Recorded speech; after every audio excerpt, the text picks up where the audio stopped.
However, for this part, I wanted to dive more to DAOs, which seem to be getting much more out there. And specifically, I feel like there's two different types here. There's the type where they have a mission, right? And they say, we know exactly what we want to be. We want to be in this area, in this space. Maybe we want to do access to golf courses, or we want to buy the Constitution or something. And they're leaders. And they say, we have a goal. We're all going to rally and orient behind this goal. And our people that buy into this are going to be in agreement with that. Then you kind of have these other side of DAOs, which feels like are becoming more popular, or kind of like the early days of NFTs, where you didn't have to have so much figured out to get people to buy in. And they're kind of just saying, hey, let's just pool a bunch of money together, give people the option to submit what they want the money to go to, and then have everyone vote on if the money goes that way. And I'm kind of trying to determine if that's a viable strategy here. That's part of the evening, but then also just other opportunities within the space. So real quick, we had a couple more people join. Just want to say hi, Shira, what's going on? Hello, happy to be here. Not much. Welcome on. Welcome on. Good to have you. And Chad, what's going on, bud? Hey, how are you? Solid, man. Appreciate you coming on. Absolutely. Okay, so since Stacky is doing her thing, then I'll turn it over to Pablo first, who's pretty experienced with DAOs, to give us a little bit of background on kind of the come up of DAOs, as to also what's going on now with them, and based on those two different directions I see, happening, if you see a divergence from that and just opportunity within the space. Yeah, definitely. So yeah, you mentioned like the maybe two types of DAOs. One where it's like people that are united maybe on a mission, and then others that maybe just come together with shared values and that sort of thing. And my impression of the space is, the biggest DAOs are going to be the ones that can rally as many people as possible with like a shared vision, shared dream, shared values. So I think that really that's going to be like the core driver of this space is like you're like DAOs are really community first. So the people are the thing that really matters, and attracting the right people and being able to sort of like set a culture. So yeah, I think the future of the space is it's really hard to really say exactly how this thing is going to evolve, and that's like a really cool thing because it's sort of there's an emerging culture kind of shaping around it. So I mean, your guess is really as good as mine, but one thing that's really cool, I think, though, is that the kind of like space of incentives is so much broader than like anything that we've really like developed before. So I really think people kind of try these like skeuomorphisms with DAOs. Like, okay, it's kind of like a company, or okay, well, it's kind of like a co-op, or it's they're trying to kind of analogize it into this new world, but it's just kind of like a totally different beast. Like you can do some really insane things with DAOs, and because they're not tied to any sort of geography or any sort of nation, they I think that in my opinion they're going to basically uh, take over. I mean, I actually think that like these other private companies that maybe have similar missions to something like a DAO, they aren't really going to be able to compete with just the speed at which a DAO can execute. Because if you can organize people in the right way and get them to work in a decentralized manner, like asynchronously, and you have tens of thousands, hundreds of thousands of people working in coordination on a goal, it really is just an immensely powerful thing. Absolutely. Follow-up question on that. And before I do it, to my speakers and anyone in the audience that's able, I've put out a couple of tweets letting people know that we are live, specifically one that I put out about 6 minutes ago. And if any of y'all are able to either retweet that or feel completely free to go ahead and just share out the space yourself to get your audiences in here. I hope if you're speaking, you want your audiences to be listening. And there's that little blue button that's in the bottom right. You can tweet this out. And if you tag me, I'm happy to retweet the one that you tweeted out of this, so you can go ahead and build this up. So Pablo, one follow-up question on that. A way that a lot of people heard about DAOs was with Constitution DAO, something that you were a part of. Can you walk through kind of how that came together, and if you think that gave a lot of direction to the space? Yeah, so I guess the narrative around how Constitution DAO came together right, was that one of the 13 copies of the Constitution came out for auction, private auction, at Sotheby's, and someone was like, "Oh, okay, what if we, fractionalize the Constitution? What if we own it as a DAO?"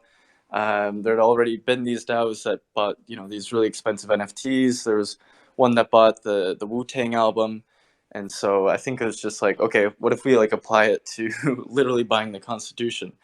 And I saw someone tweet about it, and then hopped into the Discord.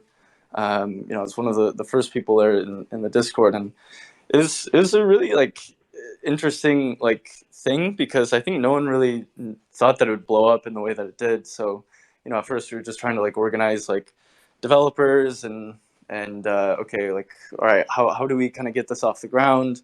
Who do we need to contact? We need to get people at Sotheby's. We just started kind of organizing a little bit, and yeah, I was in one of the early like dev chats. There were maybe like 4 or 5 of us in like an iMessage group, and we're like, all right, what do we want to do? We like someone just started writing like smart contracts right off the bat, and then we're like, okay, actually, we should probably just use like an existing service. And it was really cool. Like there's just like a lot of energy around it, and I love, like, I'm super passionate about just the technology, and I was like, okay, this might actually be the time in which DAOs really reach the public consciousness in a way that it hadn't before. And there's someone, Julian Weiser, who had all these connections to media, and he was able to get this on like NBC, and like get a bunch of people to start writing about it. So it really just blew up like in a matter of like a day or two, and then things got really chaotic from there. Can you explain kind of as stuff started to blow up, what was that like? It was so yeah, it was interesting because like you had a bunch of people that just sort of like started pouring in, and they didn't really know like, okay, like how do I get involved? How does this thing work? Who do I contact? And the initial people in the Discord, they kind of set up a like private chats and then like public chats, and so this created like a strange dynamic where all of a sudden there was kind of like an in group of maybe like maybe it started out like 15, 20 people that kind of like knew each other from different circles and in Web3 DAO world. And yeah, it was like we started pulling in people that seemed to be really helpful, people that were like kind of like organizing the community just on their own. But Discord is pretty buggy, and things started to get like really chaotic with like miscommunications, because there's like separate chats everywhere.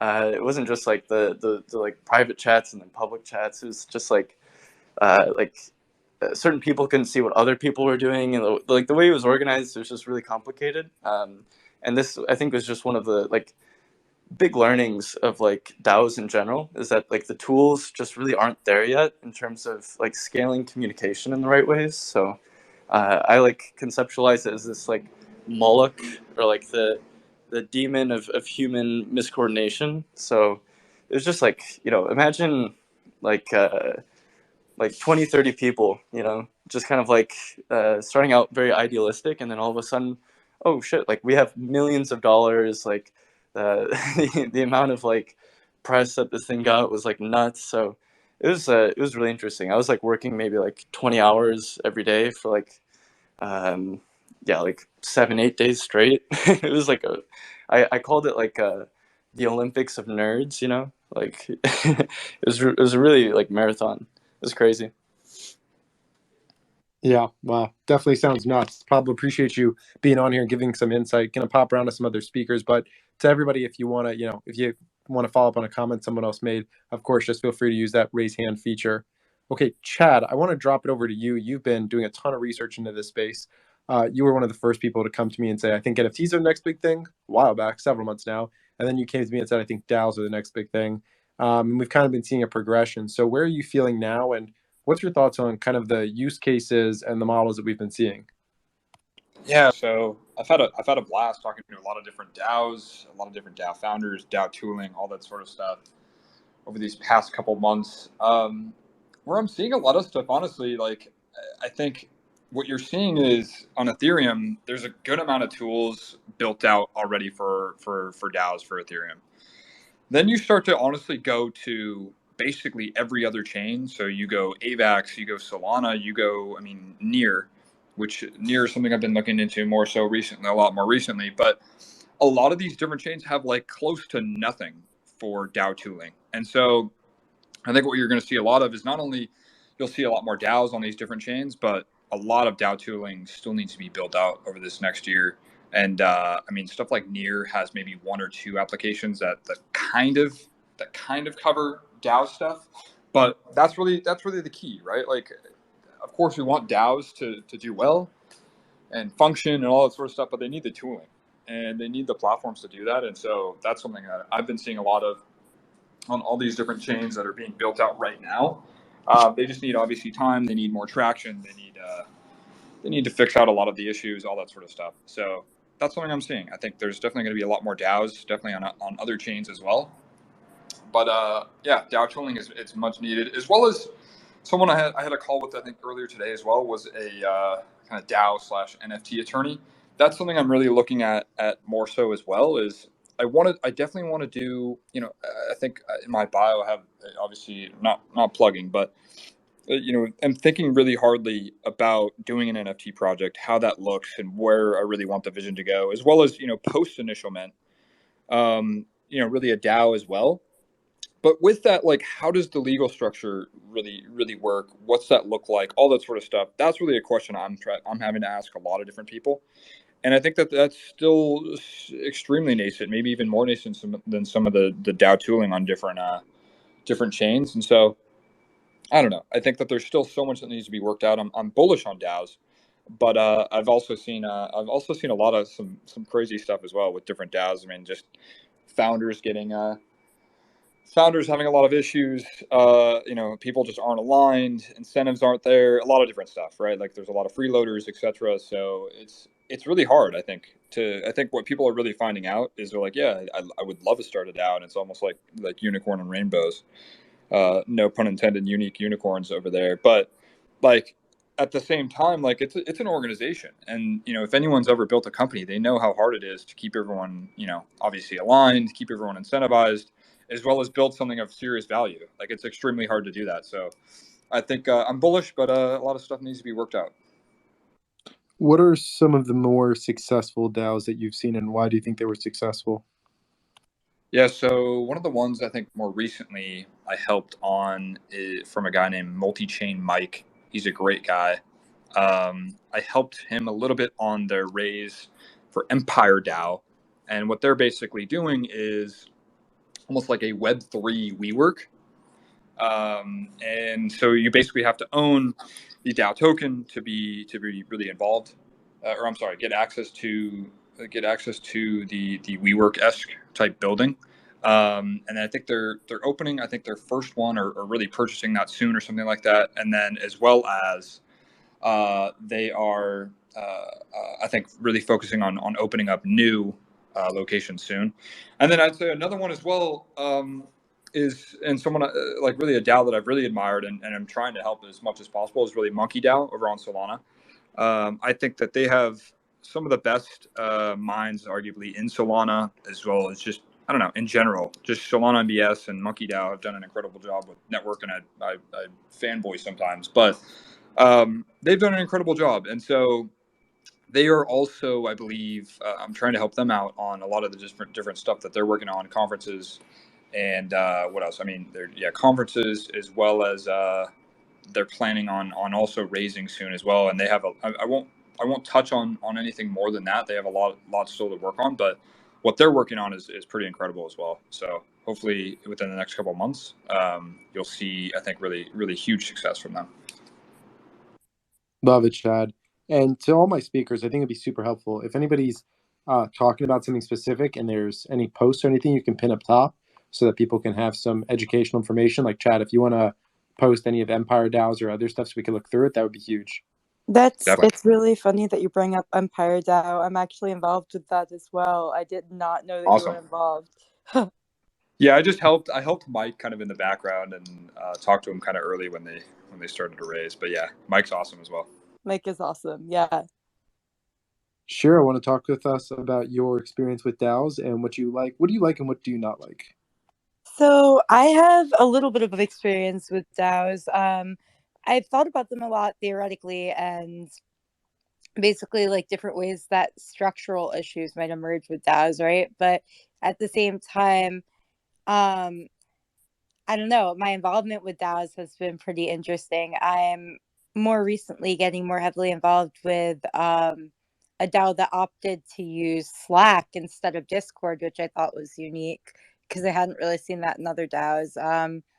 But yeah, that's Defem magazine, and that's it actually started with just Bitcoin, but it's like a print magazine that also has a DAO for like women in crypto, and now there's a Bitcoin multisig and an ETH multisig, um, and that's really exciting. Then Empire, I was more heavily involved with when I was in New York for a bit of time, and then once I moved out of New York because of a family emergency, um, I ended up becoming a little less involved with that just because they're basically like starting in New York. But when I was in New York, I don't know, it's a really awesome idea. It is kind of like WeWork, and the concept is that holders of the Empire NFT, the Pigeon NFT, can get in. Um, so yeah, that was that I think is actually going to become super super cool. It's interesting to think about DAOs as an alternative to companies, right? Because you could have a company attached to it, but when if you think about like community involvement, that's where I think DAOs are really cool because it opens it up to people anywhere to have a say, like um almost like earnings calls or almost like when people are involved, right, and asking questions there, but more directly. And that's where I think Web3 really innovates on company structure with DAOs, because it really changes what it means to it kind of, and this is the weird marketing type jargon, but I don't know, it kind of takes it from customers to community in a really unique way, and that's what I've kind of noticed with Web3. NFT communities are similar, but it's different because it's more so around like a project and people build off of that.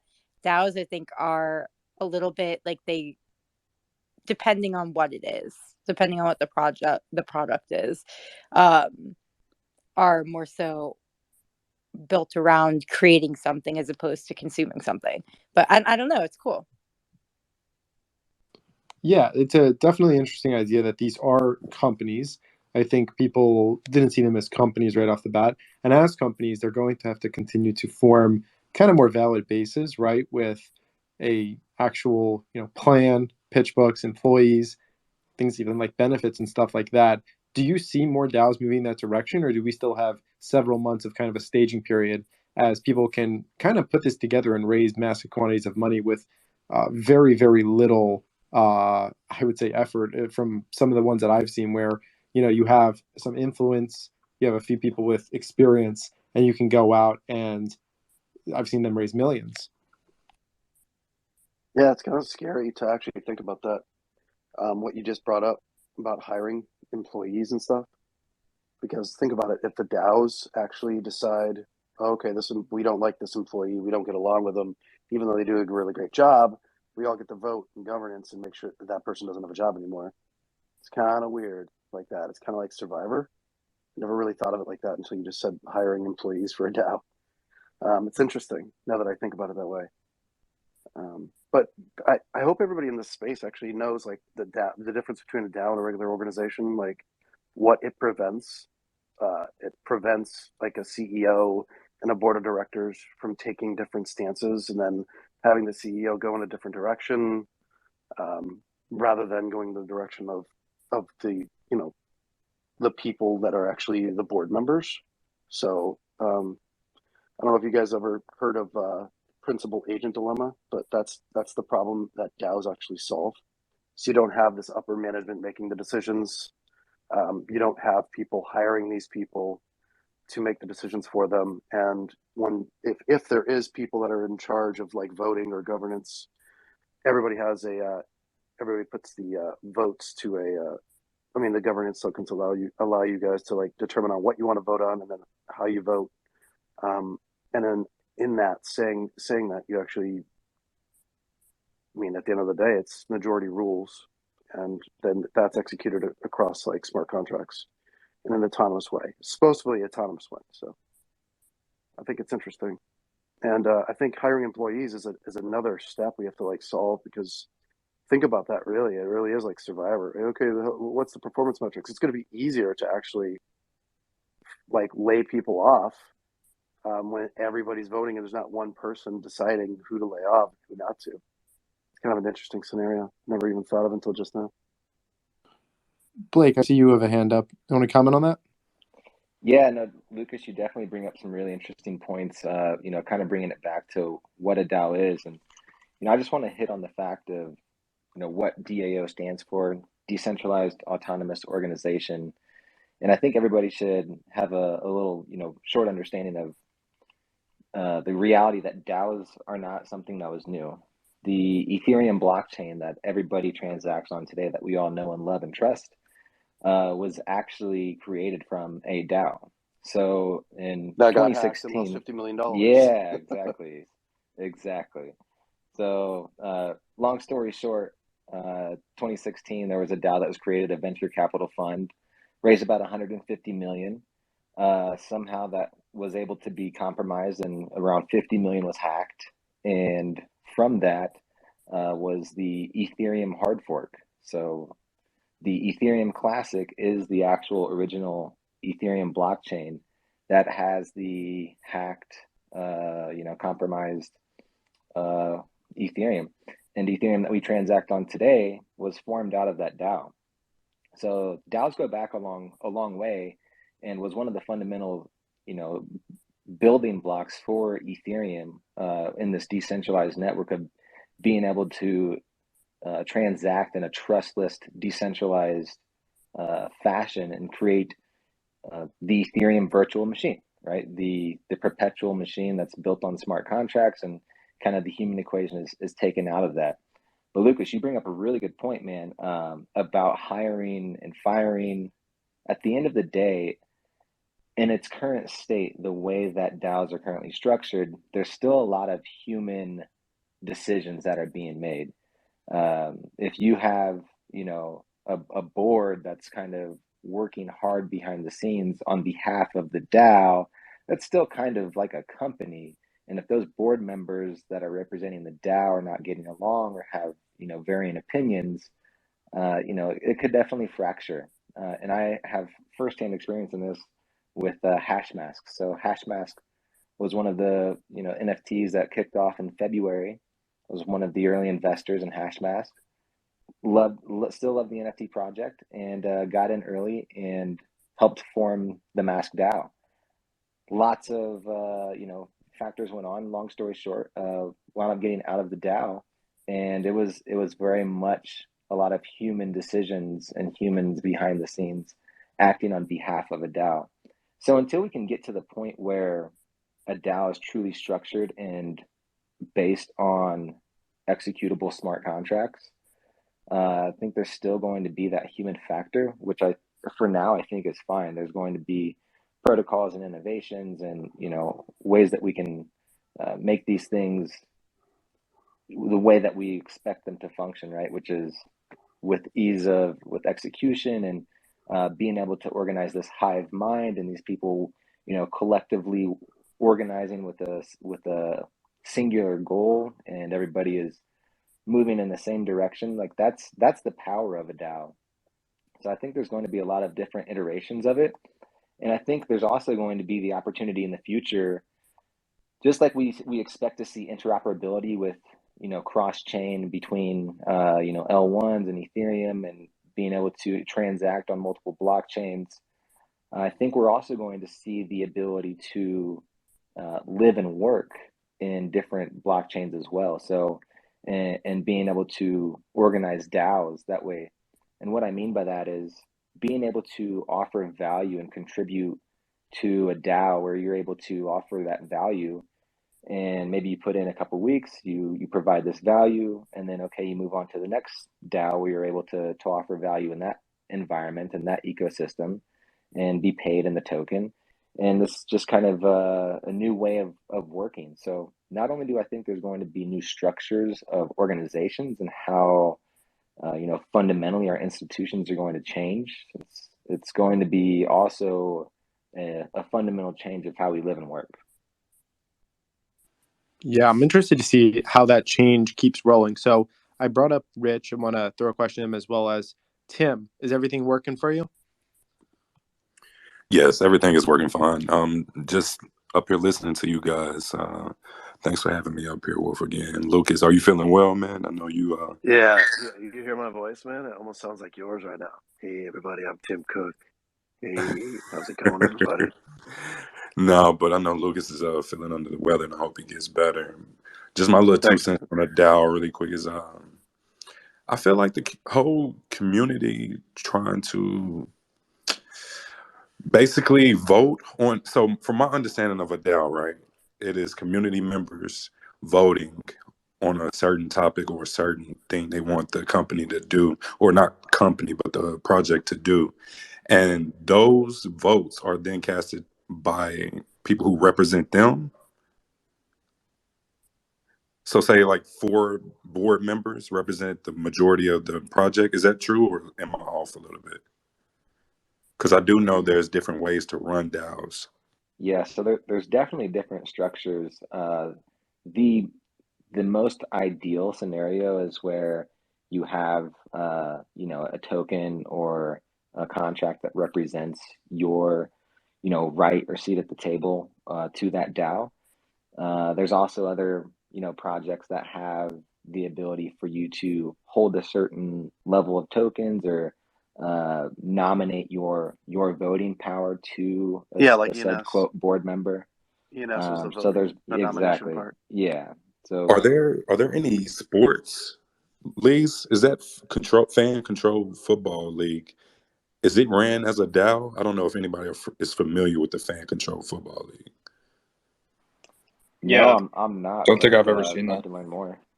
Well, Yeah, actually, we're considering investing in Ready Player DAO. But yeah, I think at a high level, um, Fan Control Football League is like taking the the thesis behind DAOs and trying to take that to running a sports team, right?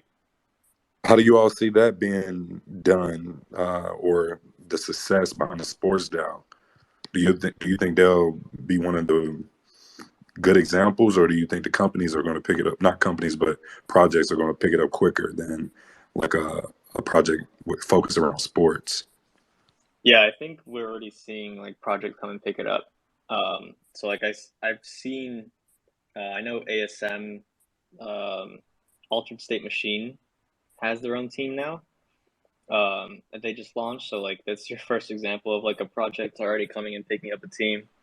Um, but I think it's going to be interesting to see like how deep they go into like actually having the fans control the football and how much of it is more of um, like is it going to go down to play calling or is it going to go just to like live drafts? Is it going to go to like deciding the starters and like who's on the sideline? Like I feel like it's going to get really tricky.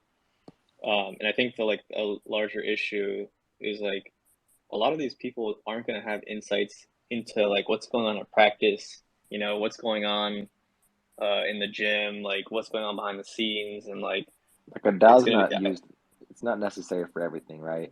right. Yeah, I was thinking about that. Like a lot of projects probably would implement a DAO when it's not needed. Because I'm just thinking, right? I'm playing one day and I'm doing very good in front of the coach's eyes, and then I may have an off game, and the fans kick me off the next game or vote to kick me off. Yeah, That wouldn't be it could good if happen. I'm doing my job and people don't really understand what's That would really be going fun. on behind the. No, that would not be fun. It'll be fun to vote football players off a team. That just get like to my point. Like some people in a project, if it's really community driven, right? yes, you want what's best for the community, but at the same time, everyone's opinion isn't necessarily right, because eventually they may make the wrong decision as a group of people. Because what if you have a group of people who don't really understand how DAOs are supposed to work, or people who don't do their due diligence with homework? Yeah, Yeah, I think when that's the people are larger involved. issue with DAOs, right? Sorry, go ahead, Lucas. No, go ahead. I mean, if in the sports world, think about it. Like Joe Burrow having that nasty injury and like having to get surgery and all that. Like, do you really think they would have voted to like keep him as a starter and like all the concerns, and then the dude turns around and makes it to the Super Bowl, right? And I think like that's an extreme example, but like you see it in DAOs in general today, where if it's like on the extreme of decentralized, where everyone has a vote equated to what their token is, and you can have a whale come in and start making decisions even larger than the founding team that might have access to additional information. It can get really tricky. Yeah, you could also do it this way, where imagine if there was somebody who is for the opposing team, right? And they decide to buy a couple of governance tokens on the other team. All of a sudden, they're rooting against your best players and kicking them off the team because they have the governance to do so because they're part of the DAO. So that's the Yeah, problem with that scenario. that's a crazy part. What's up, Stacky? No, I said that's a really fun concept. It's kind of like you could create a movie about that, like Hunger Games or something like that. I don't know. It Could just seems really cool concept. I don't know. It Pa- really does. Pablo, you had your hand up too? Yeah, so this topic is super interesting to me, and so this is actually a very, very like old idea. So the Green Bay Packers actually kind of runs a little bit like a DAO. So what they do is like different families basically have like voting rights in the Green Bay Packers. And that's a big reason why one of the biggest NFL teams is still, in that hometown. And so what they basically have done is that they limit the amount of vote that any one person can have to, I think, 4%, to avoid anyone coming in like a whale and then just like saying like, okay, this is what we're doing. But the shares aren't transferable, and this is actually something that's really interesting because right now a lot of the governance tokens that we have, you can sell them to someone else, or like someone like from an opposing team can come in and buy them. But to get around that, what the Green Bay Packers do is basically like you can't sell them. Only upon your death really can you transfer it to like a family member or something like that. So that the people that are governing it, are real fans. So it's really interesting. I think that we can learn a lot, especially from a lot of these, like sports leagues. Even like, for example, the NBA is incorporated as a UNA, so unincorporated nonprofit association, which is the sort of legal structure of choice for a lot of DAOs in the United States. But the laws in general, like there really aren't any good laws anywhere that really fit what a DAO is. There's one in the Marshall Islands actually that recently came out that limits liability of token holders. But basically, what I'm getting at though is that we can look to a lot of these sports leagues and sports teams to see how they have run things, and I think we can learn a lot from them. It's really cool. So we should be in the Marshall Islands, is what you're trying to say. We should be doing business in the Marshall Islands. That's exactly what I heard, Lucas. That's what I heard too. Well, yeah, I was the like, Marshall Islands it's a cool law for sure. It's the first one where they recognize token holders, but yeah, there really just isn't a legal structure yet. And a lot of these DAOs, they what they do is they change the power structure of the whole world, in a really, really interesting way. So there's actually a pretty vested interest in a lot of the powerful players right now to, either capture these DAOs and integrate them into the current system, or yeah, like a lot of these DAOs are incorporating, in the Singapore or like offshore in the Cayman Islands, stuff like that. So it's a lot of there's a lot of really interesting stuff there. I heard What's up? Singapore has really good laws around crypto and stuff like that. So very favorable. Yeah. Yeah, I didn't give my background for those that don't know me. I run Ready Player DAO, as co-founder of that, and so we're basically a gaming investment DAO and guild community. But yeah, I think what a lot of the DAOs are shifting to is more of like a hybrid DAO model where you have this like core team that has access to a lot of the internal information, similar to like the coaching team of a football team, right? And then, like Tim, what you're saying is like you can go to bat, right, and then or like go on the field and have a bad day, but realistically, the coaching team has access to a lot of the internal information. I think like a lot of the operational type DAOs are shifting to this model where you have like the core founding team that makes the decision and vets proposals that can be voted on by the wider community and the groups. And then there's like several ways to gain tokens, which is like being a founder, purchasing said tokens, or earning the tokens by working for the DAO. So there's like ways to reward through like a meritocracy type system, people that are actually contributing and like helping the DAO community and like helping it move towards its mission. And then Pablo, is like very interesting to hear you talk about the non-transferable tokens, because that's actually a conversation I had 2 weeks ago about like non-transferable social tokens used as like a reputation score. So like you can build your reputation within a DAO based on your contributions into the DAO and like how much you've done for it, and you could have like a weight added to your governance votes based off of those non-transferable social tokens, which is like a very new concept, I think, put forward by like Paradigm might have been. But it's interesting to think about that being adopted in some of the DAOs and like being able to have a larger voice because you are a more respected member of the community and less because you have a fat wallet, you know? Nicholas, I saw you came up. Did you want to add to the combo? Yeah, thanks, Wolf, for having me up. I had 2 comments and a I think question. Nicholas Actually, is having some connection issue because I No, don't even. I can hear him, Becky. I can't. Go ahead. can you hear me, Stacky? It Can might everybody be, else hear me? yeah, it might be on her end. I can hear you well. I can hear. Yeah.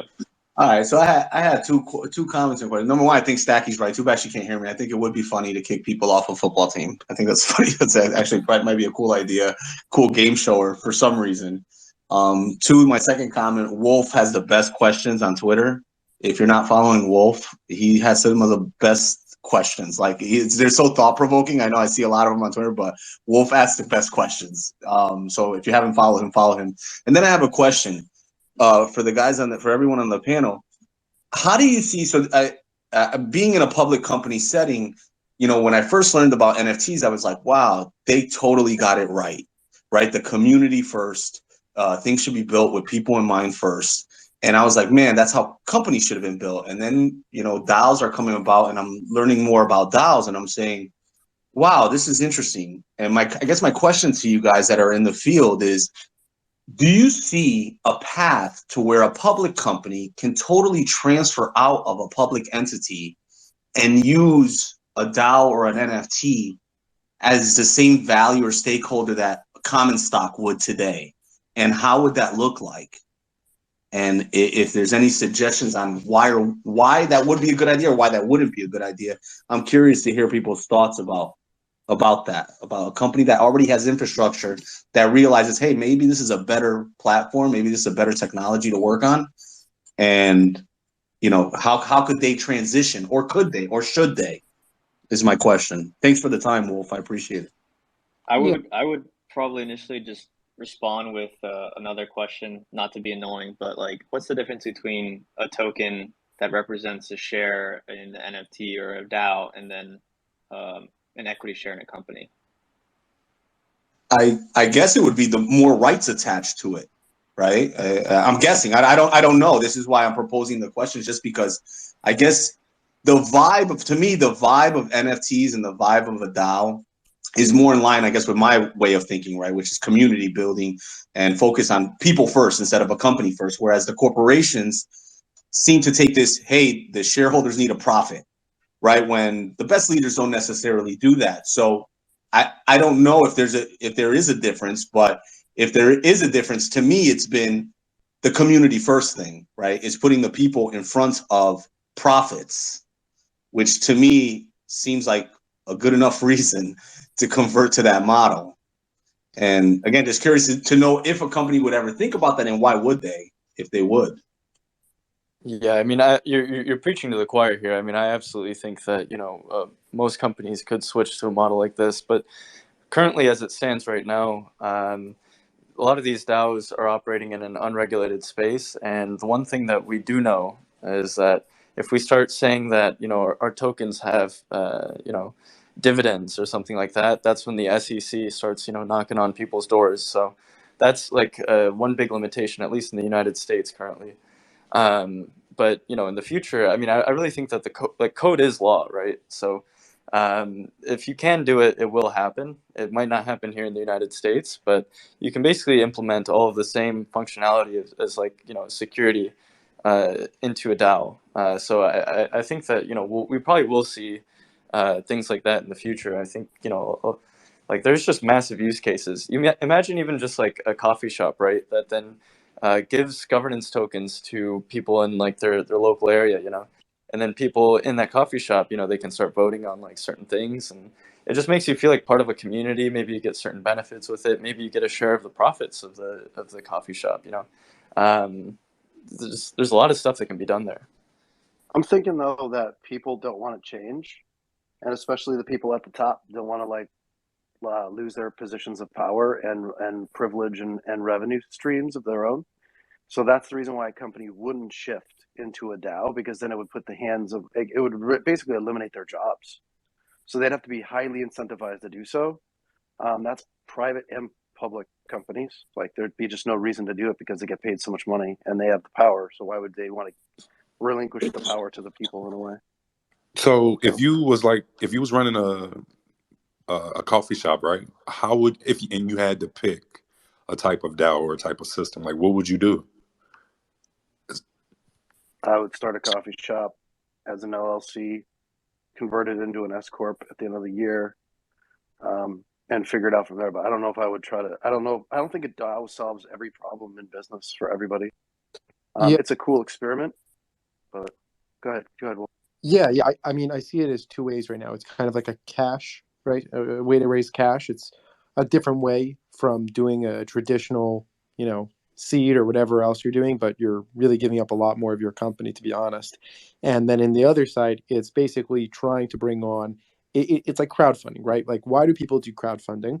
Largely, in a lot of cases, because they want to have a passionate base of people who have put money into their company and now have a reason to support it, whether that's on the internet, in person, things like that. So that's a lot of what you're getting here from the DAO, right? When maybe 10,000 people go ahead and buy an NFT that gives them access to it. Yes, right. Like you are giving up a lot of ownership in your company. I actually want to transition to talking about that ownership for a second, but also you're bringing in a bunch of 10,000, people who are very big backers to your company and are wanting to, or whatever it is, your project, your Or at purpose. least 5,000, Yeah. right? Usually it's like 2.5. They own like Yeah. 2.5. Whatever the number Yeah, is. Right. avatars per person. And then different amounts of money, right? Whatever it is. I want to talk ownership for a second. So Chad, Shira, I want to actually bring you back into this, and then Stacky, if she can hear what we're saying. And so Chad, you've kind of talked to a bunch of different DAOs, and I've seen that there are different ownership styles where some will have completely even across. I've seen one where it was 45% or 40% of the decision making went to the advisors, 15% went to the founders, and then the other 45% or whatever went to people that bought in. So there's been different breakdowns, and some people like having obviously the end consumer will kind of always, I think, a larger say. Sometimes they understand if it's broken down clearly for them as to what's going on. So I'm curious, in your travels, what you've seen people like and what you think could be most effective. For Chad, if you're there. All right, he might have taken a second. Okay, I will turn that question over to Shira. Could you please repeat the question? Yes, no problem. Just basically the most effective breakdown of ownership within a DAO that you've seen, where some will allow people to basically buy and evenly split all the influence within it, but others will retain, hey, 40% of this is going to go to our, advisors, and 15% is going to go to our, of creators, and then 45% will go to other people. Kind of just like the split. Have you seen those splits? I have not. Well, I'm sorry. Could you repeat the second half of that? Yeah, I was. Yeah. yeah. Basically, it's the split, right? Because when you go ahead and you're offering people a ability to influence decision making in your DAO, you can upfront structure it in different ways. You can, and for anyone in the audience, this might be new information as well. It's not always, hey, we're selling 5,000 NFTs to enter this DAO, and you each have, 1/5000th voting power based on how many you bought, right? For each one, you get another bit. A lot of times people will say, hey, the NFT holders have 51% of voting power, let's say perhaps, or 60% or 45%. And then the rest of that voting power is going to a smaller board of advisors or the owners or something to basically keep control over what's going on and kind of not let things spin out. I'm just curious if you've seen any of those different models or have seen a preference for them. I am not very familiar with those models. I have not. I'll be honest. I've been more so involved with the governance aspect of DAOs. Regarding splits, I'm not very familiar with those. Okay, well, I'll turn it into a governance question real quick. Actually, it sounds like Pablo has his hand up, and then I'll bring it Pablo, back. yeah. Pablo Yeah, should what's up? probably speak on this because I feel like, yeah. Yeah, well, I mean, I can speak about. So I'm working full time on a DAO called Moon DAO, and so I'm kind of in the trenches, and we're figuring out how to do this, as we speak. And I think we have like a sophisticated governance mechanism that I think is going to be really interesting. So basically, I think that the way that I think about it is there are two main voices inside of a DAO that need to be heard, and that is the members, however you define them, like the individuals that are inside of it, and then the tokens. So yeah, I think each token should be treated fairly, and each individually should be treated fairly and equally. So the way that we're thinking about doing this is basically a bicameral system. So basically two houses of governance, one in which you basically define a member as someone who holds some amount of token or an NFT for some period of time, and then you can basically give them one person, one vote, and then a separate house where it's just pure token voting. And then for something that affects the DAO, it needs to basically go through both sides of that each house inside of that governance framework. And then the way that we have it structured is there's a multi-sig, and the multi-sig basically executes on whatever the DAO decides. However, in the case that there is something that it's captured for whatever reason, or the decision is being made that could, totally destroy the DAO or hurt its long-term viability, the multi-sig holders basically reserve the right to veto. And that's a very powerful sort of thing that and in a way is sort of centralized, but actually I think that you can differentiate leadership and power inside of a DAO. So the multi-sig holders are basically just actors inside of this DAO. They don't actually hold any sort of power except for that veto, but they can be removed from those multi-sig positions by the token holders.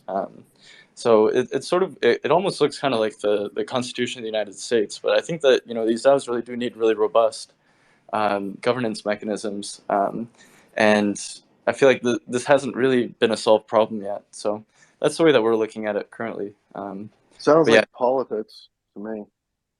Sounds like a well, lot of yeah. politics. At the end of the day, these basically they're going to look a lot like real politics. But I think that the actual governance needs to be a function on the token holders. So if you just do pure token coin voting, there's so many failure cases. People can come in and buy all the tokens and then just control it.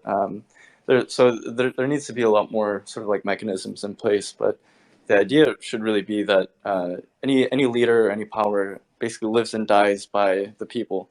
So as long as they can be removed or empowered by the people inside of the DAO, I think that's fine. Hey, we have about 7 minutes left on this topic, and then I will keep this space open, and my speakers are welcome to stay on it. We're going to be doing some NFT 2.0 stuff. And what I mean by that is there's a project coming in. We're going to be doing a little bit of AMA with them, but also talking about some of the stuff which they're working on. And I think how it branched out to the rest of the industry. And it's going to be kind of talking about it's more focused on NFTs and DAOs, but they're focused on basically like once you have an NFT, what's the next step to raising the value of it without having to buy a different NFT or basically sell yours or flip yours. Basically, they're trying to figure out ways to allow people to hold their NFT and upgrade its value without having to flip it. So, with that being said, I also see Gannon in the crowd. I'd love to get you up here, Gannon. I'm getting an error message. I think you have to leave and reload, but I was able to get Ali Joy up here, and I want to see if you wanted to interject anything into this conversation. Yes, thank you so much, Wolf. Hi, everyone. I'm Ali. I am just a little bit about me, the founder and CEO of Baddies in Tech, which is a career community empowering Black and Brown women in the tech space. So I wanted to come up here and ask a question because I recently got introduced to like.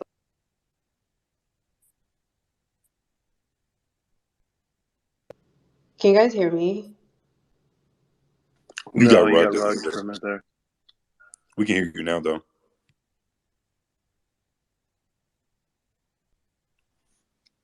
Am I rugged? No, I can hear you. I Can't hear can't. her. I can't. I I'm cannot actually hear her. I'm not able to bring up anyone either. Oh, okay. Now I can bring up Stacky. Looks like she's loading. Sorry, y'all. Can you hear me now? Yes, ma'am. Yes, Okay, ma'am. thank you. Yeah, so I recently got introduced to, Web3, NFTs, and all of that. And obviously I had heard about it before. I was just like, whatever, whatever. But I really got interested because of DAOs and like the applications of, tokens and NFTs and things like that. Mainly because like of my community. So like currently we have, a email list, we have a Discord community, etc. And like we're an organization. We have a mentorship program. We do events and things like that. We partner with other, companies and organizations. But sometimes it's like hard to make decisions for everyone.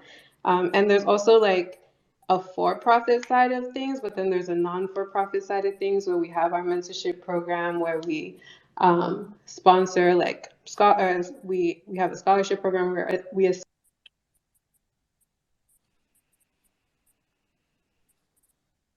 Sorry, y'all. You're getting blown. Are you blown Yeah. up? Someone So calling you at my the same brothers time? are like calling me. Hold on, let me text him. You were getting I blown up. know. But yeah. So sorry, I'm just texting him. So yeah. Muy popular. Yeah, so I just got interested in it because of that. Because like sometimes I have to make decisions for like the whole community. I'm like, oh, this is a way for the community to be able to contribute because they've always wanted to. But then bringing on more people is more people to manage. So DAOs were really interesting to me for that, and we actually already have like founding members and general members. So I guess my question is just like, how do I kind of transition the community to a DAO? Like, if anyone has tips or just guidance, mentorship on that, I would really, really appreciate it. Thank you so much. Bring Pablo onto your team and let him be an advisor, and he will walk you through the entire process. Pablo, all you, buddy. Yes, Pablo. I appreciate that, Lucas. Yeah, I mean, yeah, there's so much to dig into. Like honestly, the DAOs are sort of like an unsolved problem right now, and no one really has the blueprint. It's just like a series of experiments almost, So, I could tell you the way that, I would set it up and like with my values and the way that I think, but I think ultimately everyone has their aspirations, their values, what they want to see, how they want to, see the space go. But yeah, I mean, I'd love to talk more. If you want to reach out, we can just shoot the shit, Yeah. talk about DAOs and get into it. Yeah. I would love And he will. DAOs with you. I will definitely hit you up. Thank you. Love it. So Wolf. So we got about two. Yeah, what's up, bro? We got about 2 minutes left on this DAO chat. We're gonna keep the space open, so everyone feel free to chill. But Gannon popped up, so I want to just get your insight. It kind of. I'm glad the last speaker, Pablo, you kind of touched into it. a little bit. It feels, obviously this is not like a perfect correlation here at all, but it feels like saying the word almost like artificial intelligence, right? So you have a lot of people who say, oh, this is artificial intelligence. And then you have people who are in machine learning go, no, that's not artificial intelligence. This is varying levels of what artificial intelligence is, in the same way that the community who are, building DAOs, there's kind of a sense of, more Web3 DAOs, less Web3 DAOs. And that's just like growing pains. I mean, something that I always talk about kind of with this space is, hey, look, it took us decades to go from Web 1 to Web 2, right? So the internet officially was out around in the mid 80s, actually. It took us till whatever it was, 2007, whenever Facebook came around, to be on social media and stuff like that. That's a long time for that whole space to mature. And Ethereum came out, in 2017. You think we're just going to instantly flip over to, hey, everything is going to be decentralized immediately, right? And I know I'm coming off as a bear here. I'm not. I run a NFT media company, but we have to be okay with that. We have to be okay with, hey, we're going to have to be figuring out these problems along the way. People are going to be building companies that aren't purely Web3. Some people are going to be building them, as close as they can possibly get it to it. So, at the end of the day, in my opinion, nothing is a perfect DAO, or we haven't seen that yet, because someone has to create it. Someone has to put the parameters around what can be voted on, or what can, how the system works and stuff like that. So I would say, there's kind of a lot of back and forth, arguing, stuff like that. Hey, enjoy the process. Enjoy the fact that you are in a space that is evolving, and you are being a part of the formation of this, completely new technology. So I think that's just my number one thing to say to people is, you're awesome. You're in this space. You're talking about it. And that's how, in the same way that Web 2, people were talking about social media style of platforms before MySpace came out. And they were trying to figure out, hey, what's the best way to do this, right? So don't get frustrated. Don't argue with people. It's a waste of time. Come up with the best ideas. And y'all are doing that already. So